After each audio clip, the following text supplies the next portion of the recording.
Hello, my name is Yuan, founder and CEO of DailySurprisesMedia, a lead generation agency for coaches and service providers that has generated over 100 client wins just last year alone. In today's video, we're going to talk about how do you get back your Instagram engagement, especially if you have, fall off on Instagram for a while, come back and you really need to build up your momentum again. Or if you feel like you've been doing everything that's possible, everything you've learned from the tips and tricks on the internet, but you're still not quite seeing the result you want, here's how you can improve your reach and engagement. If that's something that interests you, keep watching. So the first thing I want to talk about is if you are currently following the advice all over internet, which is engage 30 minutes a day, I recommend you not to do that.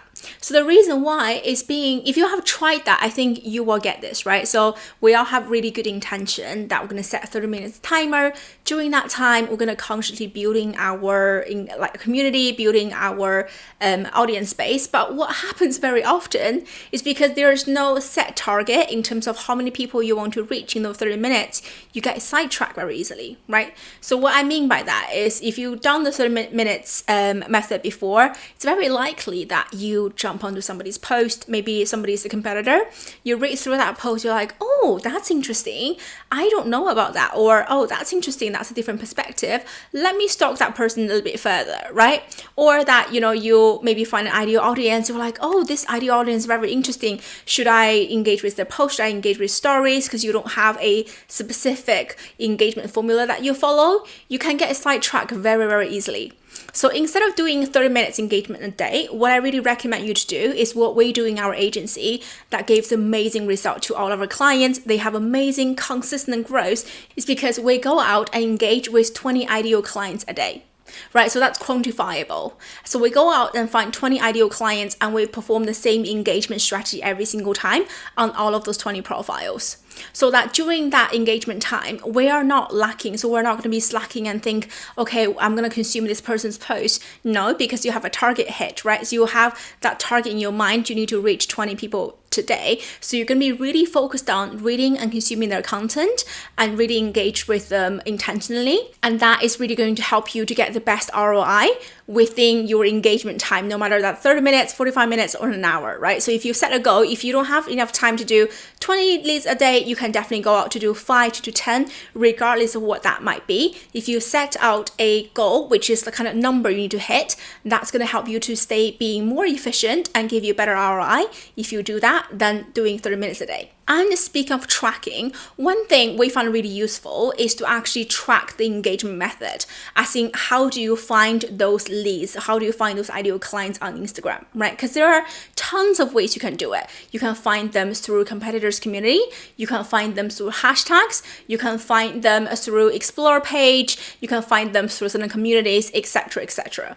But what we have find really interesting is different profiles actually normally always have one or two kind of engagement method that works the best for them. So making sure that you do track your engagement method, and I'm going to give you a secret here.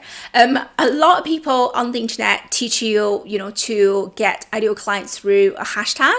And what we find out to be true is for all of our clients, apart from one, we actually do find their leads through hashtags. All of the rest we have found out. And when we use hashtags, we actually get the least return. As in, we're actually getting the least community engagement, getting the least community growth, etc. So making sure that you're doing tracking, and that is going to help you to be more efficient with your time. And with the limited time, you will definitely see better engagement than what you're seeing right now. If you have been following me for any length of time, you know that data is literally my love language, right? So probably you already tell from the first point, which is tracking. And I know that's something we do very uniquely and very different from other agencies out there, because we believe in data-driven strategy, which comes down to point number 2, which is stop doing any guessing games, right? So when you put content out there, every now and then, because Instagram platform, if you send out any static post in general, the shelf life, as in people can find that, normally it's between 24 to 48 hours, and that's kind of just gone and become the bottom of your feed and they can't find it anymore. So one thing you need to know is what has worked historically is very, very, very likely to work again. So what you really want to do is to go to your Instagram insight and find out your top top performing post, no matter it's top reach or top engagement, and really just reuse that post again, right? To give that post second life. It's about working smarter, not necessarily just working harder. Because if something that's already worked in the past and your audience haven't seen that, let's say in a year, no one's going to remember that you have posted that a year ago, right? Good content is good content, so making sure that you do circulate them. That's another really good way to making sure that you get your engagement back. And the next tip, which I feel like a lot of people overlook it, is actually you need to leverage every single functionality as in kind of content format on Instagram. So what I mean by that is you want to do static post, you want to do carousel, you want to do reel, you want to do IGTV, you want to do stories, right? So there's a lot of formats you can actually present your content in on Instagram. The really good thing about you leveraging different content styles is because Instagram love and encourage users to making full use of their functionality. So the more you use it, the more Instagram is going to reward you and push your content more to more users out there. As well, when you think about from kind of reach perspective, right? So let's say your post is from 48 hours ago, and maybe that it hasn't showed up on somebody's home feed like anymore because that was posted so far back, but you don't really have the time to really sit down, craft amazing caption, craft amazing graphics to put it out there. But you do have 5 minutes right now to really do a face to camera tutorial style and give that golden nuggets to your ideal clients right now. So you can do a quick story. So even though that your post is not reaching them, if you have that relationship built there, if they are constantly engaging with your post, what's going to happen is that your story bubble is going to show up in their main story lines. Maybe it's going to be the second one, the first one, or the first few ones that they don't actually need to scroll through in order to find you. So that making sure that you are always on top of mind of somebody else, you're reaching them through different content format. Now, since we've covered about content format, I want to share with you my favorite way of sharing content out there on Instagram is 100% stories. And there's definitely 2 mini tips here. I'm going to give you extra bonus on how can you actually boost your Instagram story engagement. And these are the 2 things, almost like I would say they're hacks because they work so fast. If you try them, they literally work within days. Are you ready for that?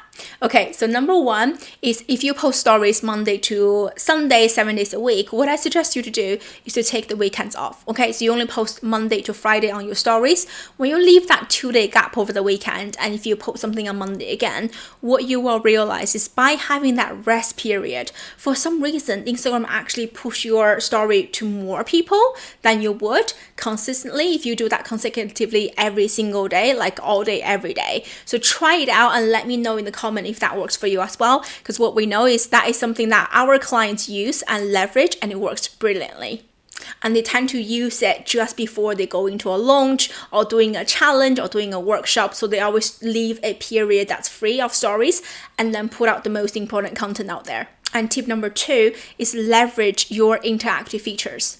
So no matter it's the slider or the poll or the like questionnaires, like you choose one, or the question box, like making sure that you're putting those interactive features into your stories. Because what's going to happen is the more people actually interact with your stories, the more Instagram is going to push your stories to the front of the story queue and for more people to see it.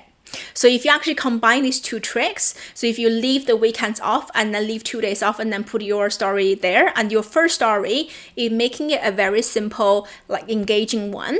As an example, you're a tea person or coffee person, as a simple poll that's easy for people to interact. Trust me, you're going to explode your story view for that day. If you don't trust me, have a test and let me know in the comments if that worked for you. At this point of the video, you've already learned the 4 tips and tricks you can actually leverage to increase your Instagram engagement and your reach. And I also gave you bonus tips when it comes to your Instagram stories. How do you boost your overall story impressions? While you are waiting for the next week video, making sure that you check out the video on the screen right now, because that's going to teach you how to write content that actually sells. As you know, getting engagement is one thing, getting actually paying client is another. And the gap that bridges it, it's the content that actually converts and the content that sells. So making sure that you check out that video right now. I hope you enjoyed this video and I'll see you next week. Bye!